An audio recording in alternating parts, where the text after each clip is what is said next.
Hello, Leo. Welcome to the 2019 Astrology. My name is Donna Page. Thanks for joining me. All right, beautiful Leos. There are a few main things to think of, to ponder on as you go into 2019 of what's going on in the planets. The most significant things are the eclipses. The eclipses are more significant this year because they are with Pluto in Saturn and Capricorn. And then, of course, the other side, Cancer. And the Mercury retrogrades, the Jupiter Neptune square, and those are the main energies from which you can see this theme. So where, what, when, how it's going to impact you.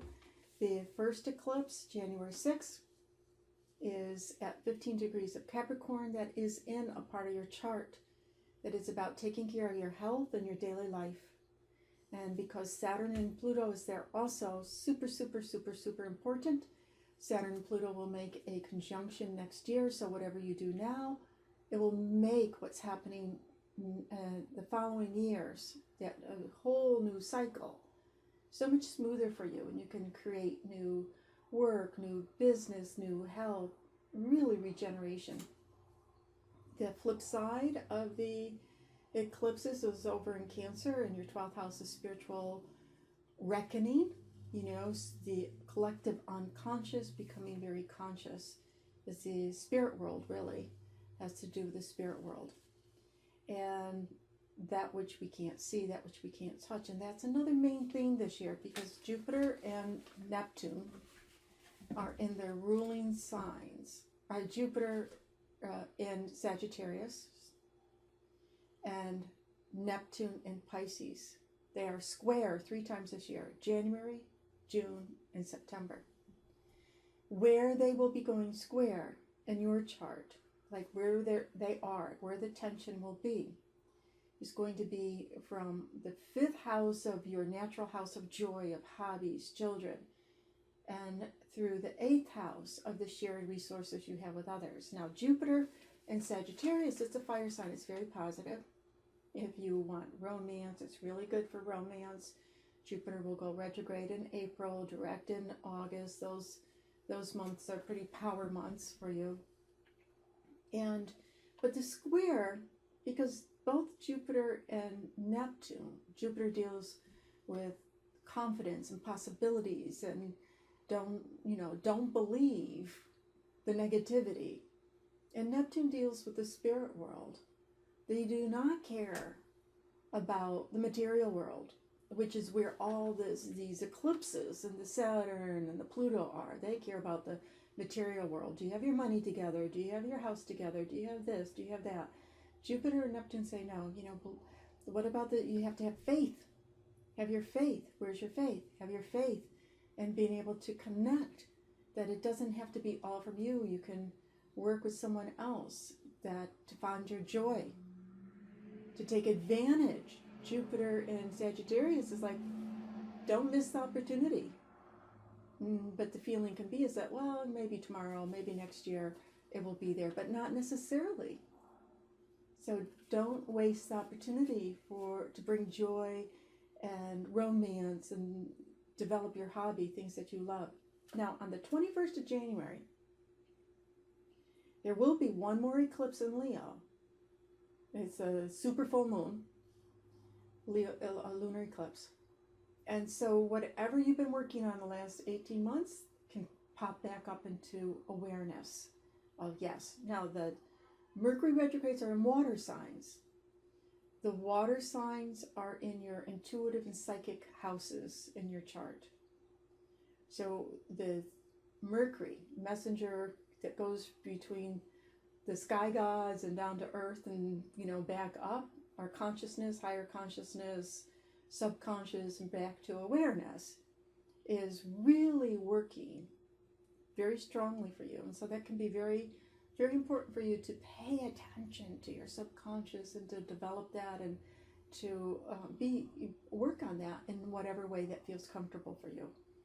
Now, Uranus starts the year. So the solar eclipse on January 6th, 15 degrees of Capricorn. It is the day that Uranus goes direct from Aries, the fire sign, for 2 more months. All the planets will be direct for 2 months.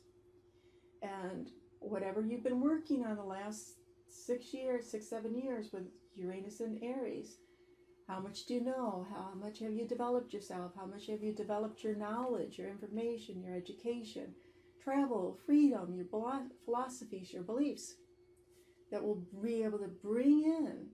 March 6th, it goes into Taurus for the next 6, 7 years. The development of who you want to be in the world, professionally and otherwise, what you want to be known for. Now, we do have Mars going out of bounds this year. It will go out of bounds April 20th until about June 14th, from Gemini into Cancer. And when Mars is out of bounds, Mars is the activation planet, really wants to get things done, will be in your house of friendship. So you can want to be with friends,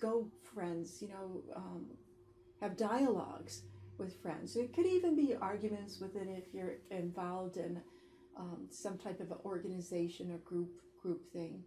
There, discourses. Battering back and forth. I got this idea. Well, why don't we do it this way? But I think this way is a really good way to do it. So battering back and forth. But it until it goes back in bounds. Out of bounds means it's a little bit of a wild card. In June, we'll go in Cancer, and that again, water signs, activating your side of your chart that is, be very conscious of where you can be your own worst enemy, and dreams might get stirred up that bubble up, that bring you that aha, intuitive psychic ability. Now, the Chiron will start the year out in Pisces, but then go into Aries for the majority of the year, another fire energy. And again, Chiron will be traveling through what's called your solar 9th house, and you can find a lot of growth through philosophical discourse, education, whether you go to a shamanic workshop or a different type of a program that expands your knowledge, expands your awareness of, or just travel. That can even be where you get tremendous amount of growth. With Chiron, it's not always easy. It's like, oh my gosh, you're kidding me. Really? I got to look at that again? But, it's a tremendous opportunity for growth. And we'll be there for a few years, so you don't have to rush out and do it immediately. And then where Black Moon Lilith is traveling starts off in Aquarius, opposite your sign. And wherever Black Moon Lilith is, it's that concept of, I'm not going to be told by society that I'm this. I'm not going to be judged by society. I'm going to do it my way. I'm just my own woman, my own person, my own self. And starts off in the house of partnerships. So maybe so-and-so doesn't understand why you're with whomever or want to spend time with whomever, but you do. That's good enough. Then spends most of the year in Pisces, another water sign. You're developing your intuitive side again, and then finishes the year out where Chiron is in the 9th house of expansion, education, traveling. So have a beautiful, beautiful. Oh, one more thing. Venus.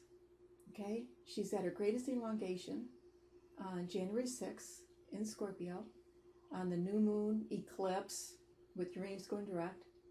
So she's a morning star. So that's for half the year. Go after what you want. Be willing to say, yeah, I want it, so I'm going to have it. I'm going to do what it takes to get it. And then she goes invisible in July. And she makes her conjunction with the sun in your sign, in Leo, the 14th. She's invisible, but there's this new beginning. Go to the heart of what you want. Yes, this is what I love. Love, share love, give love. And then she becomes out of her invisible, out of the beams of the sun in end of September as an evening star, where we can begin to feel, you know, it's like this saying to the universe what you want and then ask and receive concept coming back in.